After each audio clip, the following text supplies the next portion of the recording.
Praise lord. యేసుక్రీస్తు నామములో మీ అందరికీ వందనాలు, శుభములు తెలియజేస్తున్నా. బాగున్నారా? ఈ సమయంలో కొన్ని నిమిషాలు దేవుడు వాక్యమును ధ్యానించచ్చు. పరిశుద్ధ గ్రంథములో నుండి 18వ కీర్తన 18వ చరణం. ఆపత్కాలమందు వారు నా మీదకి రాగా యెహోవా నన్ను ఆదుకొనును. ఆమేన్. నిజమే దేవుని యొక్క ప్రియ సహోదరుడా, సహోదరి. ఆపత్కాలము వచ్చినప్పుడు, ఆపది మన యొద్దకి వచ్చినప్పుడు యెహోవా మనలను ఆదుకుంటాడు. ఆమేన్. ఎందరో లోకంలో జీవిస్తున్నారు, లోకంలో బ్రతుకుతున్నారు.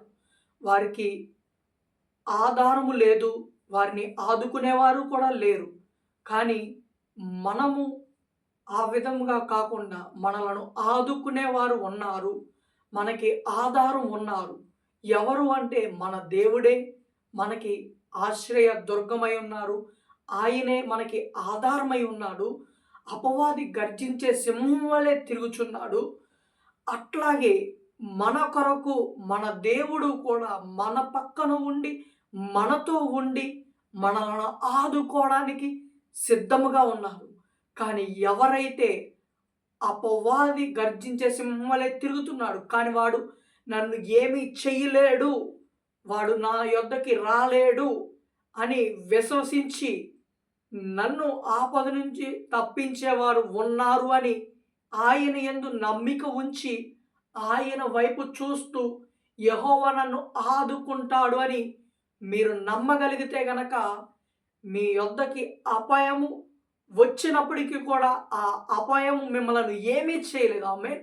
ఎందుకు ఆ అపాయము మిమ్మలను ఏమీ చేయలేదు అంటే గనక మిమ్మలను ఆదరించేవాడు ఉన్నాడు, మిమ్మలను ఆదుకునేవాడు ఉన్నాడు. కాబట్టి ఆ అపవాది మీ యొద్దకి వచ్చినప్పుడు వాడిని మీరు ఎదిరించగలిగే సామర్థ్యముతోటి, శక్తితోటి ఆయన మీలో ఉండి మిమ్మలను నింపి ఆయన హస్తము మీకు తోడుగా ఉంచుతాడు.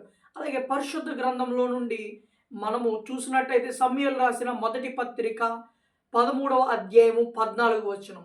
యెహోవా తన చిత్తానుసారమైన మనస్సు గలవాడిని కనుగొని ఉన్నాడు. ఆమేన్. నిజమే దేవుని ప్రియ సహోదరుడా, సహోదరి.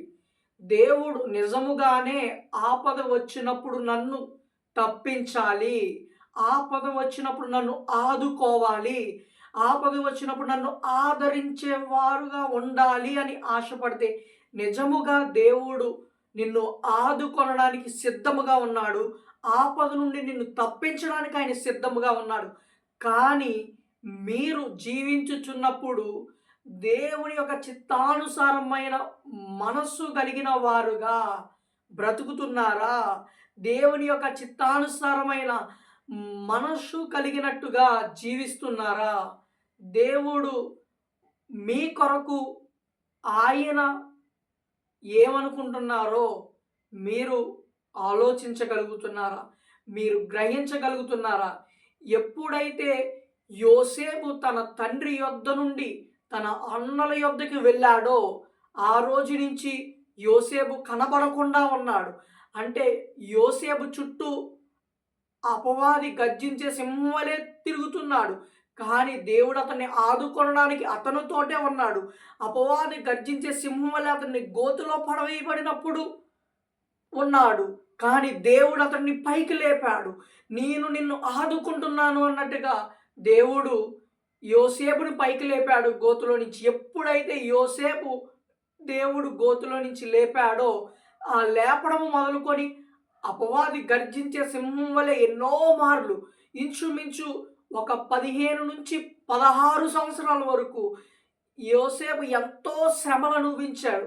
గర్జించే సింహం వలె సాతాను తన చుట్టూ సంచరించినప్పటికీ, తన చుట్టూ తిరిగినప్పటికీ కూడా సాతానికి చోటు ఇవ్వకుండా దేవుడు నన్ను ఆదుకుంటాడు, యెహోవా నన్ను ఆదుకుంటాడు, యెహోవా నాకు ఆధారం అని అతడు దేవుడి వైపు చూస్తూ దేవుని యొక్క చిత్తానుసారమైన మనస్సు కలిగిన వాడిగా బ్రతికాడు.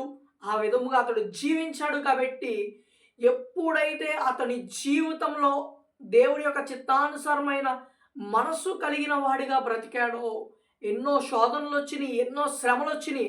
వాటిలన్నిటిలను జయించి దేవుని చిత్తానుసారమైన మనుష్యుడుగా మనస్సు కలిగిన వాడుగా అతడు భూమి మీద జీవించాడు కాబట్టి అతడు రాజుగా మార్చబడ్డాడు. ఈరోజు అపవాది గర్జించే సింహం వలె తిరుగుతున్నాడు.